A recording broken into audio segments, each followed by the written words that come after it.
Welcome to the Accounting Technology Lab, brought to you by CPA Practice Advisor, with your hosts, Randy Johnston and Brian Tankersley. Welcome to the Accounting Technology Lab. Brian and I are coming to you live from CES 2026. And this, do we want to use the badges? Here we go, badges. And it turns out we've enjoyed our time here at the show. The main things that were being shown were AI-powered things and robotic things.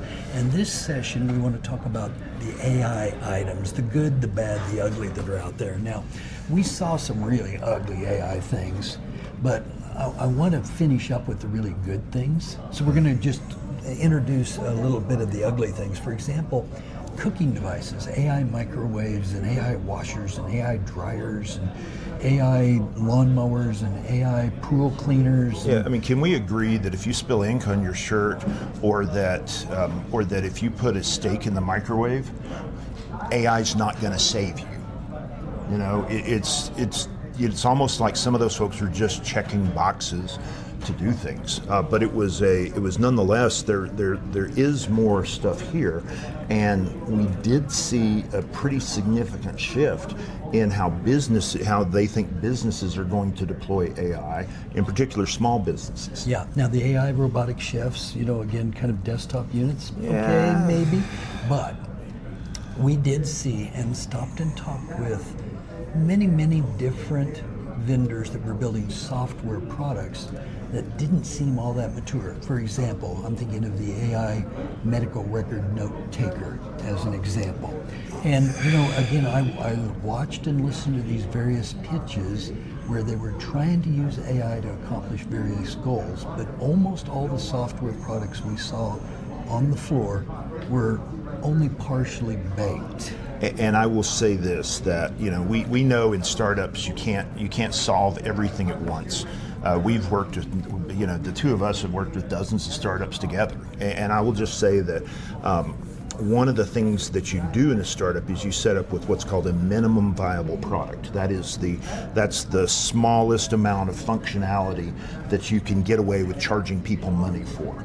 And the idea is that you start out with it and then you iterate and you get better and better and better. Well, the problem with a lot of these tools is they were minimal and they were products, but they were not viable. And they just didn't generate reliable results or even usable results. Yeah, I understood some of their visions, but they needed to spend more work on their products before they tried to market them. Their idea of what was minimal and the consumer's idea of what was minimal were quite different. Yeah, but there were a couple of items that were clearly beyond minimal viable. And one of those was what we saw at the Qualcomm booth with the Dragonwing AI on-premises appliance. And they built a device that could actually run large language models on that device. Another vendor, competitive vendor, UGREEN, also had their network attached storage. Now we've talked to you about that in the infrastructure CES session, but the NAS devices that they have, the network attached storage, actually have local AI powered data organization. And they've got different names for that, but they are doing the universal storage and filing of documents and retrieval of documents down at the content level. And they've got an AI chat and voice memos and so forth, all pretty impressive stuff. So if you think about it, if you're going to put your files on your NAS, isn't it amazing that you can use AI against it, and then that AI never goes anywhere? And that's the thing that we're talking about here, is because everybody's worried about how they're going to keep their data private, because you want to show your data to your AI models, but you don't want somebody else to be using those same AI models and be able to extract your data. And so the fact that this NAS has built into it all of these AI capabilities to index documents, to recognize pictures, to do all kinds to reorganize documents. I mean, it's amazing the things that this can do with an internal AI model. Yeah, so maybe some of you have used the photo options from Amazon or from Google or from Apple. All three are similar cloud-based type capabilities, but this universal search with UGREEN was amazingly good because it would recognize in pictures various topics. They demonstrate. So you could, just like you do the CAPTCHAs that will say, show me all of the blocks in this grid that contain a stop sign or something like that. This did similar things. So show me pictures of dogs out of my photo collection. Yeah. So they had created a thing that they called the ULIA, ULIYA AI chat, which was a large language model that you could make queries against. So what I'd like for you to do is picture how you might have used any of the large language models, Claude, ChatGPT, Copilot, whatever, and you've searched for things. Well, now search for things on your NAS by name. Now, you and I aren't really pack rats, but we've been doing things. I'm a digital hoarder. Okay, well maybe you are, and maybe I am. But the problem for both of us is we've been doing things a long time electronically, and we have kept things that we've done in the past for a long time, but we have so much content that we've created through our own labor, not through AI labor, but through our own labor, that it's actually hard to file everything. And these tools are automatically organizing these files and allowing you to search. So think about it as a document management system where you don't have to go in and enter the keywords associated with that document so you can find it later. This tool generates the keywords, and to some extent will even let you create fields on the fly, and then it will go find those. And the brilliance of doing this in a NAS is that most of your server type computers run at 2%, 5%, 10% when they're really cranking, okay? The beautiful part about this is you have processors that you're already paying the electricity on, and they can sit 24 hours a day and index, in my case, my 12 terabytes of data, and then, in a few days, I have a really strong index, and it doesn't marginally cost me anything. And so, friends, on this one, their feature, they called this, was an AI album. You can do a semantic search like we're talking about, or you can do a similar search. Here's something, find other things that are like it. Here's a child. Find me other pictures of this child. Or you can just do flat image recognition where it will classify faces and animals and so forth. So we were fortunate enough to have breakfast with one of your relatives yesterday, and you were looking for a photo, and I could Couldn't find it. I could tell you were frustrated because you were using the Apple searching mechanism, and it just wouldn't come up. Well, and I bet the photo's on there, by the way. The photo I found out was not on there only because this person died in 1999 before I got a cell phone, before cell phones had cameras widely. And so that's the only reason that I didn't have that one. But I will say that it is very exciting because, with very few of us load our old photos into Apple or Google or other places. But many of us used to have accounts at Flickr and other places like that. And the beautiful part about this is that you can run it against everything you have. And my theory, Brian, is that here in 2026, AI is going to be dominantly powered by voice. Yes. And if I'm right on that call, and I think I mentioned that we learned that at the CCH user conference, and it was like, oh, that does make great sense. And we're seeing a lot of the AI engines now being driven with voice. Well, this UGREEN NAS also can do voice memos.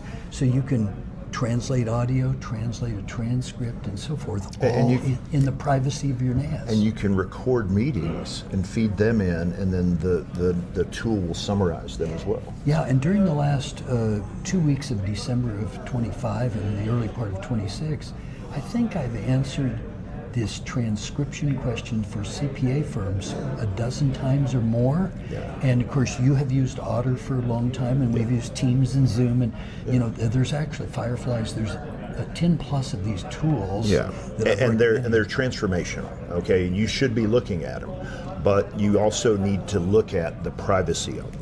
Yeah, and that is the big issue. But this privacy problem is really not a big deal if you're doing it this way. And then the major breakthrough we expect in 2026 on document management is the content of documents will be extracted, a naming convention can be applied, and all of a sudden you get automatic organization of your files. Yeah, so it's like your personal assistant that used to file things in the paper days. You probably had a personal assistant. I was never senior enough when we still had secretaries, but I will say that your personal assistant that filed things away from you for you, you now have AI that will do the same kinds of things, and so you can describe through chat what you want, or it can create the tags and you can click on links, and it's very much like, again, a document management system where the tags and the labeling and the flagging of what attributes this document has and what it contains can be generated by AI.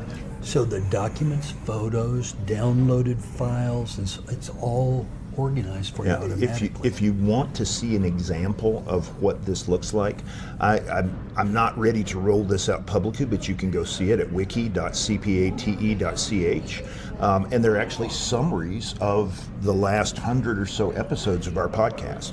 And so I actually feed the Otter AI transcript of it, the audio file, and that into it, and it generates a 100 to 200 word summary. It generates a list of things mentioned. It creates five interesting quotes out of it, and it also creates 20 different social media posts, of which I pick 2 or 3 and send them out. So this summarization of data, but again, I'm using ChatGPT for that, and I have to pay a lot to get the ChatGPT Teams version that has the right privacy. The beautiful part about this is your NAS is doing this, and there's no monthly on it. No monthly. Now, this company also had a camera system. Now they called it the Syncare, SYNCARE series. And they had indoor and outdoor cameras that were also AI powered. So, well, now that's not out yet. It's going to be out second half of the year. But the thing about it is that it will recognize people and animals, and it can say, this is one of my people, and this is not a people that lives here. And so that's a particularly interesting thing. Ubiquiti has cameras, and of course we've got Ring and Blink and all kinds of other things like this. But on this one, again, the content and the AI is stored on this NAS. Yeah, and and just call me old school on this one, part of the reason I haven't put in a Ring doorbell, for example, is I know the security is not tight enough for my tastes, and they've also been hackable and so on.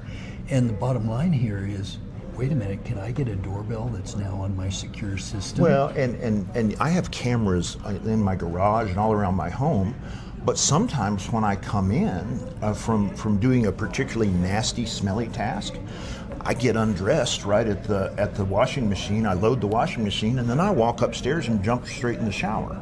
Okay. Well, I don't want some AI engine seeing things that they can't unsee,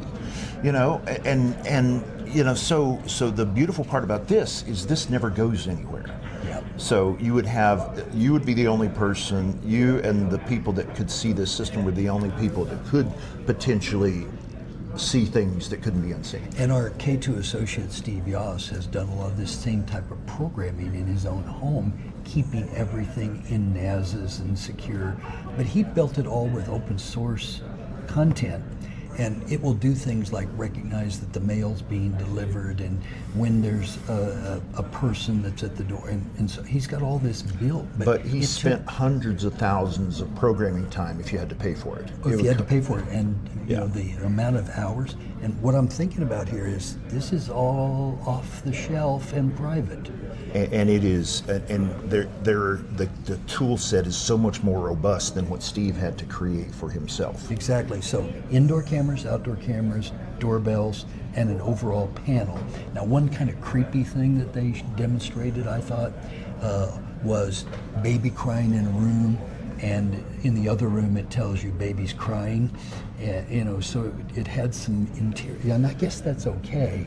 But I'd rather hear the baby crying and then have it say baby's crying. Yeah.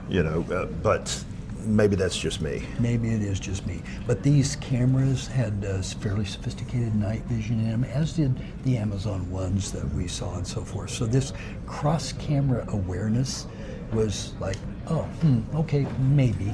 But bringing the AI to figure out, because one of the problems I have with my current Blink cameras, which are some first, some second generation, is that my dogs will go up in my bee yard where I have a bunch of these cameras, and it will say that there's a person in my bee yard or a vehicle. Well, no, it's my 90-pound golden doodle or my 15-pound Bichon Frise. And so it's detecting my dogs as vehicles and doing the wrong thing. With the AI, it'll do quite a bit better. Yeah, and one of the things that they say is they will do multimodal AI identity recognition. So again, picture in your office, picture in your home, that it begins recognizing all your family members or all your employees and knows those are legit. But when somebody non-legit shows up, it identifies and alerts you. Danger, Will Robinson. Danger, Will Robinson. In fact, they actually talked about their smart alerts, the monitoring zone, the warning zone, and then the actual alert zone. So again, I don't want to overstate what this vendor's done, but I like the privacy profile. But remember, the cameras are still 6 months out. So our rule with CES things, if somebody says something's coming out in the fourth quarter, it's 25% chance it'll ever make it to market. Yeah. Okay, if it's coming out in the second half of the year, it's usually 60-40, 70-30. Given the amount of time that they've spent on this, it's clear that they're already testing these devices. So we know they're going to come to market. We're just not sure exactly when, but it looks like a very interesting thing they're doing. And this is the vendor, again, we found a few years back and said, they're doing the right things, and they convinced me all the more this year. Now, by the way, the vendor does have other things, for example, mice and cell phone and lots of other stuff, but we just wanted to talk about the AI piece here with you, because we saw a lot of fake AI here, or useless AI. This seemed useful. And I will say that I've taken over doing a short-term managed service project, a managed service provider project for somebody for the last few months. And one of the things I had to do was my company had to buy out the existing equipment that was being rented, and it included a Synology NAS. And having looked at the Synology NAS compared to this, it's a different thing. The Synology NAS is like a vacuum cleaner, and this is like a Roomba. This thing solves it. This thing identifies problems, solves the problems, and the Synology just sucks. So. And the Synology's a good NAS. It's a good NAS, but in the vacuum cleaner analogy, it just picks up what you pointed at, as opposed to getting around the furniture and all that. Or using an old vacuum cleaner, UK name, hoovers up the data. Yes, sir. Hoovers up the data.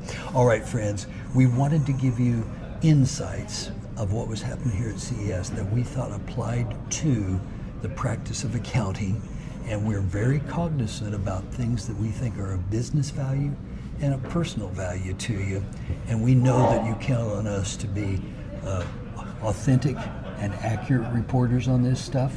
Almost authentic to a fault sometimes. My apologies if I offended any of your sensibilities. It's all good. We'll catch you again in another Accounting Technology Lab podcast. All the best. Thank you for sharing your time with us. We'll be back next Saturday with a new episode of the Technology Lab from CPA Practice Advisor. Have a great week.